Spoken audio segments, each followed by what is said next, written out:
Pensamento mítico versus pensamento crítico. Desde a pré-história, os seres humanos desenvolvem formas de explicar o mundo. O pensamento mítico era a forma mais comum de explicação humana do mundo à sua volta. O mito era a forma mais simples de explicação, pois parecia preencher as lacunas do conhecimento e afastar o incômodo da incerteza. Ao mito está associado o rito.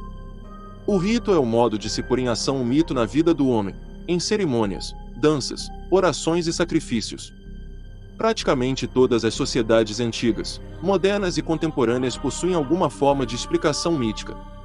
Na antiguidade, os mitos buscavam, principalmente, explicar a existência do cosmos, da morte, das doenças e dos fenômenos naturais.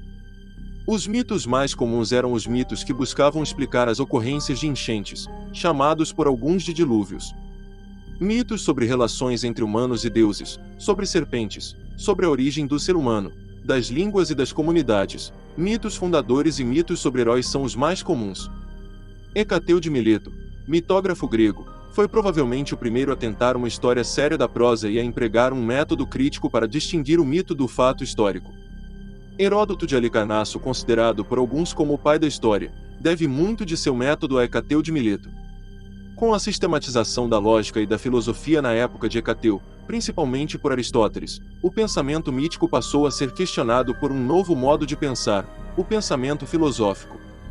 Mesmo assim, por mais de 2000 anos após o questionamento dos mitos pela filosofia e pela história, o mito ainda se fazia presente na explicação de quase tudo que a experiência fosse insuficiente para explicar, seja por falta de métodos ou por falta de ferramentas para tal. Entre os séculos XVI e XVII veremos, no entanto, novos passos na direção do surgimento da ciência, que inicialmente será chamada de filosofia natural. Foram o telescópio e o microscópio os instrumentos que abriram nossos olhos para enxergar o macro e o micro além de nossas capacidades naturais, permitindo também a elaboração de um método científico baseado em observação e experimentação. Mais tarde, a filosofia natural passou a chamar-se ciência.